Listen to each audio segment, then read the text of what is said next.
জ্ঞানার্জনের একটা মূলনীতি তোমাদের সাথে আজকের এই প্রোগ্রামে শেয়ার করে আমি আমার সংক্ষিপ্ত আলোচনা শেষ করব। ইসলামিক জ্ঞান হোক কিংবা কনভেনশনাল জ্ঞান হোক, জ্ঞানার্জনের জন্য তিনটা বিষয় অপরিহার্য, এটা আমাদের খেয়াল রাখতে হবে। এক নাম্বার হচ্ছে বিনয়, দুই নাম্বার হচ্ছে সফর, তিন নাম্বার হচ্ছে সবর। এই তিনটাই লাগবে। বিনয়ী হইতে হবে, ডাউন টু আর্থ হইতে হবে।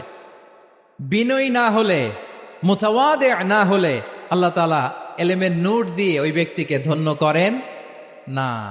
বিনয়ী হইতে হবে। দুই নাম্বার কি বলেছিলাম? সফর। ফানজুরু কাইফা কানা আকিবাতুল মুকাজ্জিবিন।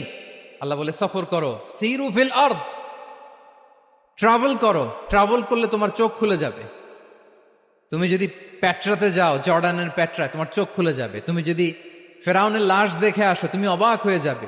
তুমি যদি জর্ডানের ডেড সি ঘুরে আসো, তুমি অবাক হয়ে যাবে। হাজারটা বই পড়ে তুমি ওই জ্ঞান অর্জন করতে পারবে না, যেই জ্ঞান তুমি ট্রাভেলিং করে অর্জন করতে পারবে। তাহলে ভ্রমণ করতে হবে। আর তিন নম্বরে কি বলেছিলাম?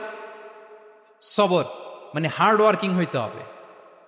পরিশ্রমের কোনো বিকল্প নাই। There is no alternative to be hard working.